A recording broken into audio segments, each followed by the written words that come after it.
honest, they are our guardian angels when we really need them, but paramedics are being attacked as they try to save lives. Emergency workers say enough is enough. You have to move on, guys. You have to move on. Just after midnight, 10 days ago. Guys, we need you to keep walking. This is now a crime scene. A hectic nightclub strip.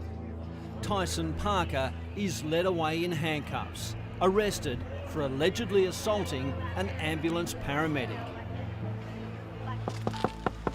Are you sorry about what happened with the paramedic the other day? Parker's sister-in-law was on the ground, unconscious. Of course I'm sorry, mate. That's what I'm asking. No, That's do you know what I what? want to know. I'm not sorry for trying to save my sister-in-law's Just life. The 27-year-old is accused of shoving the paramedic in the back. It's the latest case of paramedics confronting violence or abuse when they attend high-risk call-outs. We've now had 141 paramedics this year assaulted in the line of duty. Go ahead.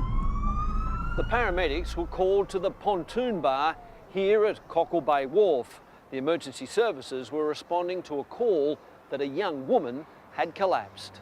When a current affair caught up with Parker last week, he was distraught. She hasn't woken up, mate. Tragically, she never did, dying in St Vincent's Hospital at the weekend.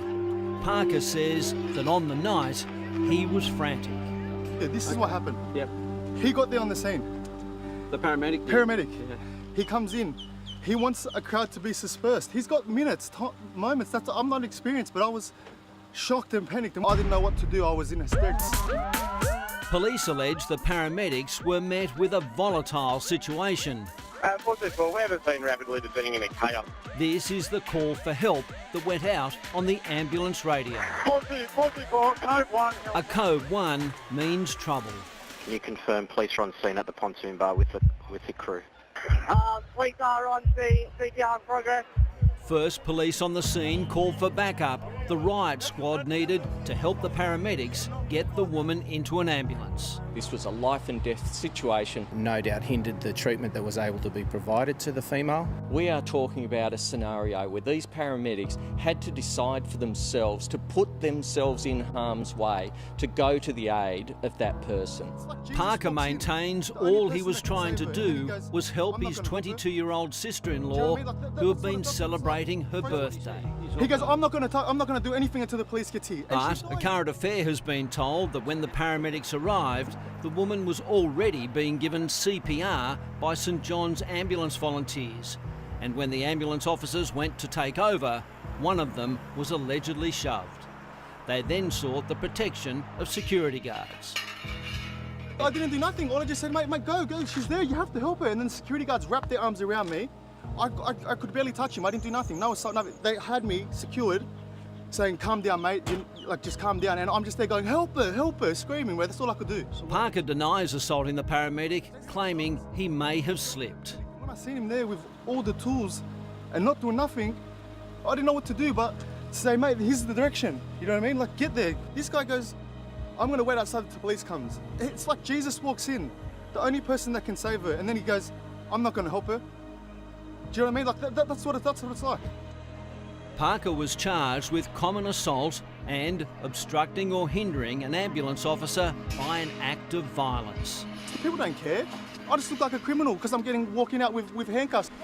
He's also accused of possessing and supplying cocaine. You got charged with having some drugs in your pocket, didn't you? Mate, I'm not going to answer those questions, mate, but all I'm saying is that the paramedic that was on the scene, the person that had all the tools and all the knowledge to help her was doing nothing. Paramedics attending dangerous and volatile situations are entitled to refuse to treat patients until police arrive and ensure their own safety is not at risk. I despair for the amount of violence that is being perpetrated on our staff.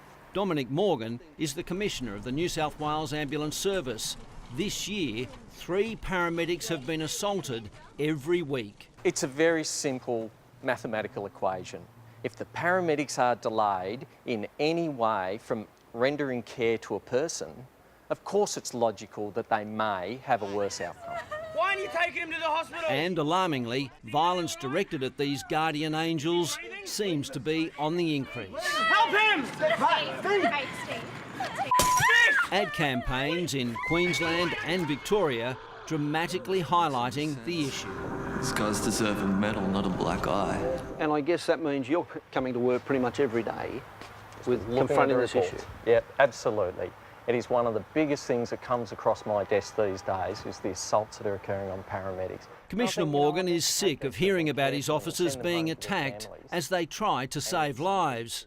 Imagine any other workplace where it would be okay for 3 of your colleagues to be assaulted. It just would not be tolerated. 974, we've got the... Earlier this year, new guidelines were drawn up to protect paramedics. What is often lost in the court process is the sheer violence. We have some people that have been assaulted multiple times. I have to say to you, Simon, imagine if that was you coming to work multiple times, being assaulted by a member of the public. Why would you? There's always aggression. Every day, every shift we're faced with it. Libby Mills has been a paramedic for 8 years. I've been pushed and shoved physically by males, by females, trapped in the back of the ambulance. I don't know whether it's drug and alcohol fueled, mental health fueled, emotionally, we don't know the answer. When she signed up, Libby never thought she might become a target of violence or abuse. I don't know why people are doing it. I don't know whether it's a change in culture in terms of people's respect for emergency services, for healthcare providers. Soon, ambulance officers will trial body-worn cameras similar to those used by police. There's certainly a deterrent effect of people knowing that they were likely to be filmed. As a paramedic, I help in life-threatening situations. We do not expect any paramedic to put their life at risk if they are actually going to confront a potentially violent situation. And this is how you treat me.